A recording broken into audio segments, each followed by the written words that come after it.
ঋতুরাজ, চলো, আমাদের দেরি হয়ে যাচ্ছে। হ্যাঁ চলো, আপনি বাড়িতেই থাকুন, আমরা যাচ্ছি। দেখো তোমাদের আবার ফিরতে হয় কিনা। মানে কিছু না, ওই বলছি আর কি। আমাদের ফিরে আসতে হবে না, আপনি এখানেই থাকুন। আসছি, চল। সাবধানে যেও।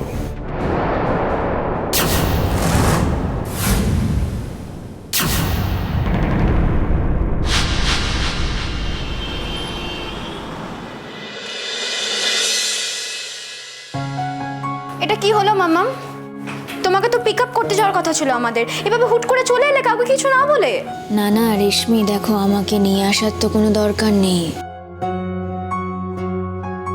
তাছাড়া আমি একাই আসতে চেয়েছিলাম, আমি আর তোমাদের বদার করতে চাইনি। তাছাড়া নতুন বিয়ে হয়েছে, নিজেদের সংসার সামলাও, ওটাতেই মন দাও, আমাকে নিয়ে এত ভাবতে হবে না। মাম্মাম, তুমি না কেমন যেন বদলে যাচ্ছ গো। বদলাইনি, সারাটা জীবন যেমন ভাবে চলেছি এখনো ঠিক একই রকম ভাবেই চলছি। না সব ঠিকই আছে, শুধু বলছিলাম যে আমরা থাকতে তুমি একা একা আসবে, একটা অপারেশনের ব্যাপার, ওই জন্য বলছে ও। দেখো বাবা, প্যারামিটারগুলো ঠিক আছে কিনা সেটা তো এখনো জানা যায়নি, তাই আজ অপারেশনটাও হবে কিনা আমরা কেউই জানি না। তা বলছি, তোমরা দুজনই এলে? হ্যাঁ, মানে আমরা ছাড়া আর তো কারোর আসার কথা ছিল না। উনি বলেছিলেন উনি আসবেন, তোমরা ওনাকে বলনি? কার কথা বলছেন? মানে ওই আগন্তুক ভদ্রলোক, ওনার কথা বলছেন? হ্যাঁ, ওনার কথাই বলছি। দুম করে কাল ফোন করে বাড়িতে ডেকে নিলে। উনি তো কটা দিন আমাদের বাড়িতে থাকতে চেয়েছিলেন।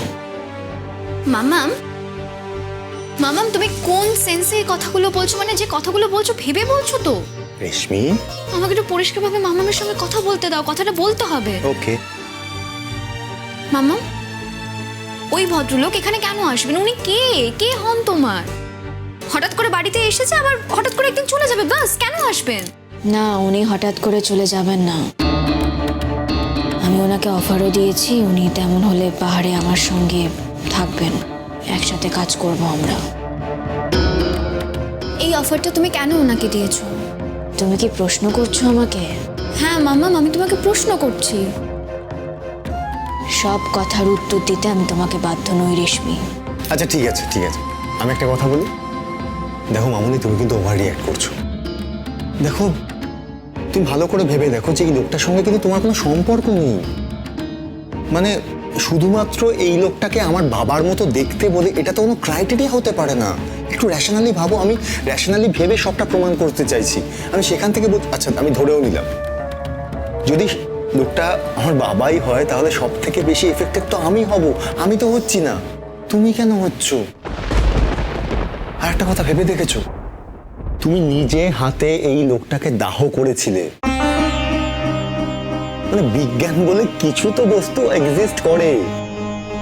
দেখো, আমি কি ভাবছি না তোমাদেরকে কি আমি বলেছি?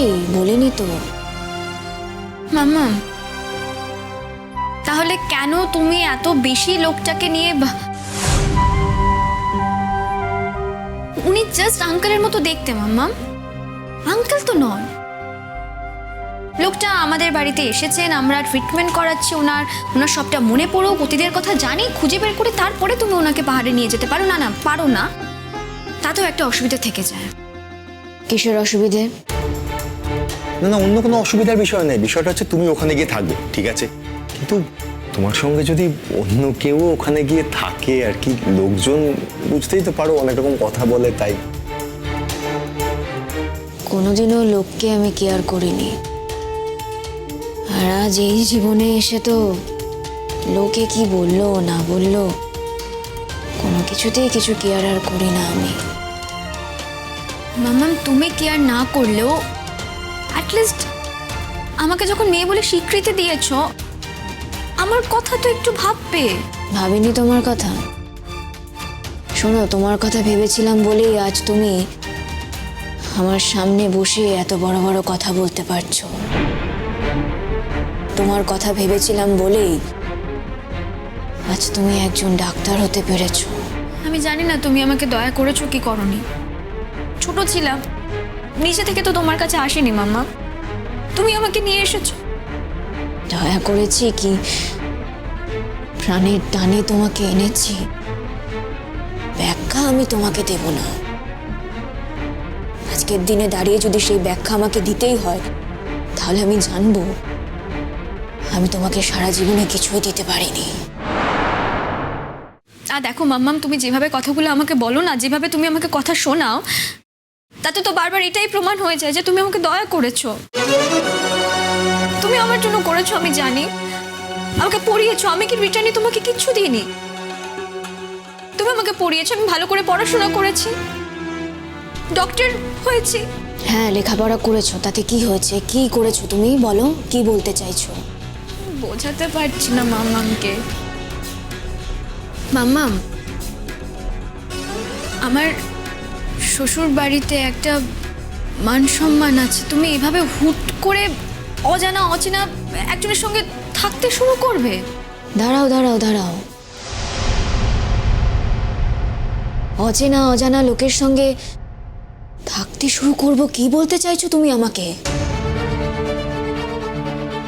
না না, ও বলতে চাইছে যে মানে এই লোকটাকে তো আমরা এখনো ভালোভাবে জানি না, তো একই বাড়িতে থাকলে যদি কোনো বিপদের সম্ভাবনা, সেই জন্য বলছে। মানে এখনো তো আমরা এটা জানি না যে উনি কতটা রিলায়েবল। নতুন করে আর কি বা বিপদ হবে এই জীবনে এসে? আর হলেও নতুন করে আর কিছুই এসে যায় না আমার। মাম্মাম, সেই জন্য তুমি ওনাকে সঙ্গে নিয়ে যাবে? দুম করে একজনকে দেখো মাম্মাম, এটা ঠিক উনি আজকে আসতে চেয়েছিলেন, আমরা ইচ্ছে করে আনিনি। শুধু উনি আসতেই চাননি, এমন অনেক কথা বলেছেন যে কথাগুলো আমাদের শুনতে ভালো লাগেনি মাম্মাম, খুব খারাপ লেগেছে। আসার সময় তো বললেন না উনি যে উনি না এলে নাকি তুমি অপারেশন টেবিলেই যাবে না। তুমি নাকি ওনাকে বারবার করে আসতে বলেছো। এটা তো দৃষ্টিকটু, তাই না মাম্মাম?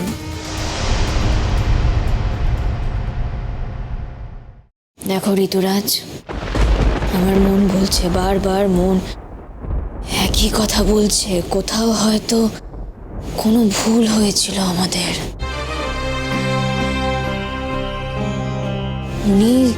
উনি তোমার,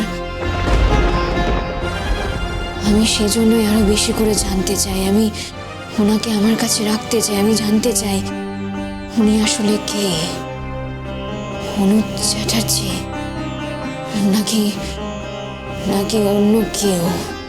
মাম্মাম, এই জন্য কাছে রাখার কি আছে? শোনো রেশমি, কি দরকার কি দরকার নয় সেটা তোমার থেকে আমি ভালো বুঝবো। কারণ এতগুলো বছর পুলিশে আমি চাকরি করেছি, চাকরিটা কিন্তু তুমি করনি। পাহাড়ে নিয়ে যাওয়ার কি আছে? একটা কথা বলো তো, আজ উনি একজন পুরুষ না হয়ে যদি একজন মহিলা হতেন, তাহলেও কি তোমরা এই একইভাবে কথাগুলো আমাকে বলতে পারতে? ন্যাচারাল মাম্মাম, আমরা যে সোসাইটিতে বিলং করি, তুমি জানো সোসাইটিটাকে। সোসাইটির কথা আমাকে বলতে আসবে না। এখন আমি সম্পূর্ণ এই সোসাইটির বাইরে। এতগুলো বছর অনেক সম্মান করেছি ওই সোসাইটিকে। এই বয়সে না আর কিছু ভাবতে চাই না। বাকি জীবনটা আমি নিজের মতো করে চলতে চাই। আচ্ছা, এই নিজের মতো করে চলা মানে কি তুমি বলো? মানে একজন অচেনা অজানা লোকের সঙ্গে একই বাড়িতে থাকা, এটা কি সত্যি নিজের মতো করে চলা? যদি তোমার মনে হয় এটাই তোমার ব্যাখ্যা, আমি তাহলে আর কিছুই বলবো না। তোমরা তোমাদের ধারণা নিয়ে থাকো, ব্যাখ্যা করার কোনো দায় আমার আর নেই।